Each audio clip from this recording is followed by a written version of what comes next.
ইসলামী bank কোনো কারণে যদি আরো ক্ষতিগ্রস্ত হয়, আমি ব্যক্তিগতভাবে মনে করি বাংলাদেশের অর্থনীতি মাটির সাথে বসে যাবে। আরডিএস প্রকল্প কোনো দলের নয়, কোনো ধর্মেরও নয়। আমি নিজে বোর্ডে ছিলাম, আমি জানি। মাননীয় স্পিকার, এই ব্যাংকটিতে ক্ষুদ্র একজন ব্যবসায়ী হিসাবে আমার বসার সুযোগ হয়েছিল 2005 থেকে 2011 সাল, 6 বছর। ব্যাংকের বোর্ডে বসতাম, শিখতাম, জানতাম, বাংলাদেশের অর্থনীতিকে বোঝার চেষ্টা করতাম। সেই সময়টা এই ব্যাংক এককভাবে বৈদেশিক রিমিটেন্সের 32% পর্যন্ত আর্ন করত। তার ডিপোজিট, তার তারল্য, তার ইনভেস্টমেন্ট, সকল টার্নওভারে ইম্প্যারালাল একটা ব্যাংক ছিল। সবগুলা সরকারি ব্যাংক মিলেও তার সমতুল্য ছিল না। কিন্তু তখন বয়ান বানাতেন একজন বিশেষ অর্থনীতিবিদ, ডক্টর আবুল বারাকাত। তিনিও আঙ্গুল তুলতেন জামাত ইসলামের দিকে, যে এখান থেকে জামাত ইসলামী হাজার হাজার কোটি টাকা নিয়ে যাচ্ছে।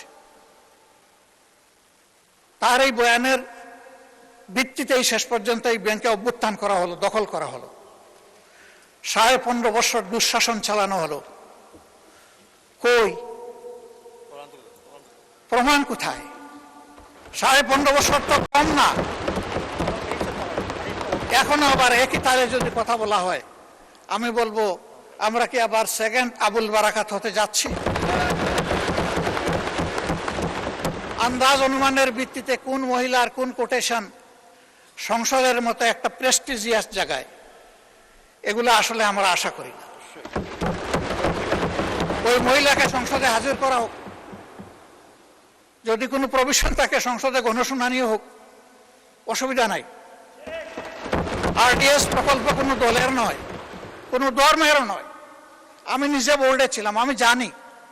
এখানে বিভিন্ন ধর্মের মানুষ এখান থেকে বেনিফিশিয়ারি। এখানে দল ধর্ম দেখা হয় না, এখানে টার্গেট গ্রুপকে প্রাধান্য দেওয়া হয়। উনি কত 11,000 কোটি টাকার একটা রেফারেন্স দিয়েছেন। কে নিয়েছে এটা? আমি, আমার সহকর্মীরা? যদি এরকম হয়, দলের ফান্ডে যদি 1 টাকাও আসে, আমি বলবো সার্চ লাইট দিয়ে এটা তালাশ করে আমাদের বিরুদ্ধে যেন অভিযোগ।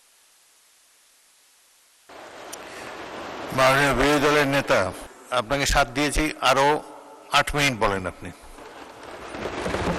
মাননীয় স্পিকার, আপনাকে ধন্যবাদ। আমি যা আশঙ্কা করছি সেটা এখন বলতে চাচ্ছি। ব্যাংকে পরিবর্তন যে কোনো সময় আসতেই পারে। ব্যাংকের স্বার্থে আসতে হবে, গ্রাহকের স্বার্থে আসতে হবে, মালিকের স্বার্থে আসতে হবে। আমি এই ব্যাংকের একজন মালিক। আমার 10 টাকা মূল্যের একটা শেয়ার আছে। আমি আমার এই শেয়ারের দাবি কখনো ছেড়ে দেব না। আমার এই 10 টাকা মূল্যের শেয়ারের পক্ষে আমি আমার রাইট ধরে রাখার জন্য, এস্টাবলিশ করার জন্য যা করা দরকার তাই আমাকে করতে হবে। আমি তার রাজনৈতিক পরিচয় করব না। আমি করব এই ব্যাংকের একজন গ্রাহক হিসাবে, একজন মালিক হিসাবে। এইভাবে রাজনৈতিক পরিচয় থাকা কোনো দোষের বিষয় নয়। আর এই ব্যাংকের গ্রাহক শুধু জামাতে ইসলামের মানুষরাই নয়, এই ব্যাংকের গ্রাহক বিএনপির বহু লোক আছেন, আমার পরিচিত অনেক লোক আছে, অন্যান্য দলের আছে, অন্যান্য ধর্মের আছে। এটা সকলের ব্যাংক। এই ব্যাংক একক কারো না। ওই ব্যাংকের গায়ে লেখা নাই যে এই ব্যাংক এরাই শুধু সুবিধা নেবে, বাকিরা পারবে না, এরাই শুধু গ্রাহক হতে পারবে, বাকিরা পারবে না। এই ধরনের কিছু লেখা নাই।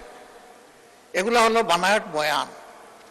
ব্যাংকটাকে ধ্বংস করেছেন শেখ হাসিনা এস আলমকে তার হাতিয়ার হিসেবে ব্যবহার করে। আমরা এখন স্পষ্টত দেখতে পাচ্ছি সেই এস আলমকে আবার ফিরে আসার পথ করে দিয়েছে। এর প্রমাণ এই যে ডেপুটি গভর্নর বাংলাদেশ ব্যাংকের সাবেক, তিনি রংপুরের রিজিওনাল ম্যানেজার থাকা অবস্থায়, ডিরেক্টর থাকা অবস্থায় অনিয়মের 52 লাখ টাকার অভিযোগ তার বিরুদ্ধে প্রমাণিত হয়েছে। তাকে তখন শাস্তি দেওয়া হয়েছে। আর 5 আগস্টের পর তিনি স্বৈরাচারের দূষর এবং দুষ্কৃতকারী হওয়ার কারণে তিনি শেষ পর্যন্ত এখান থেকে বাধ্য হয়েছেন চলে যেতে। সেই লোকটাকে এনে এখানে বসানো হলো। তিনি যখন ডেপুটি গভর্নর, তখন এস আলমের সকল অপকর্মের তিনি ছিলেন সহযোগী। এবং সেই হিসাবে তিনি একটা প্রাইজ পেয়েছিলেন। তার স্ত্রীর নামে ভুয়া কোনো প্রতিষ্ঠানের অস্তিত্ব নেই, সেখানে 3.5 কোটি টাকা এক্সিম ব্যাংক থেকে গিফট লোন দেওয়া হয়েছে তাকে। তিনি অসৎ। সেই লোকটাকে এনে একটা বিধ্বস্ত ব্যাংকের মাথার উপর বসায় দেওয়া, এটা কোনো যুক্তিতেই মেনে নেওয়া যায় না।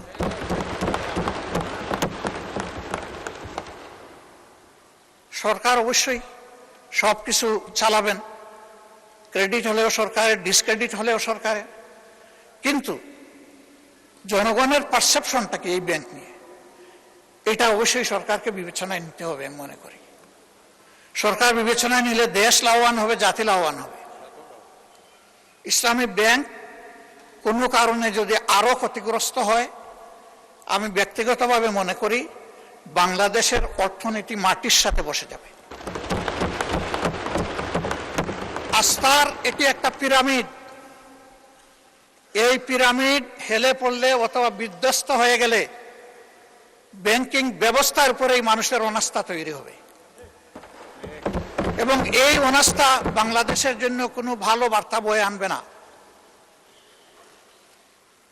যারা রিমিটার, তাদের কষ্টে অর্জিত টাকা বাংলাদেশে পাঠায় পরিবারের জন্য, দেশবাসীর জন্য, তাদের মধ্যে এখন অস্থিরতা তৈরি হয়েছে। আমি হজের শহরে মাত্র 11 দিনের জন্য গিয়েছিলাম। সেখানে এই ব্যাপারে অনেকের উদ্বেগ, সরাসরি প্রশ্ন শোনার সুযোগ পেয়েছি। এতে দেশের অর্থনীতি ক্ষতিগ্রস্ত হবে। রেমিটেন্স প্রবাহ যদি বাধাগ্রস্ত হয়, আমাদের মাত্র 2টা সোর্স, একটা রেমিটেন্স, আরেকটা হচ্ছে আরএমজি। আরএমজিও এখন বিভিন্ন চ্যালেঞ্জের ভিতর দিয়ে অতিক্রম করছে। রেমিটেন্সও যদি বিপদে পড়ে যায়, তাহলে আমাদের দেশের অর্থনীতিটা গিয়ে কোথায় দাঁড়াবে মাননীয় স্পিকার? এই সবগুলোই তো আমরা বিপদে পড়ে যাব। এই জন্য আমরা অনুরোধ করব, জোর জবরদস্তি করে যাদের কাছ থেকে এই শেয়ারগুলা ডাকাতি করে নিয়ে যাওয়া হয়েছিল, অনতি বিলম্বে সসম্মানে সেই মূল্যেই তাদের কাছে আবার শেয়ারগুলা ফিরিয়ে দেওয়া হবে। এরপরে সরকার সকল নিয়ম কানুন মেনে বোর্ড গঠন করবে, পরিচালনা করবে, আমাদের পূর্ণ সমর্থন থাকবে, এই ব্যাপারে আমাদের কোনো আপত্তি থাকবে না।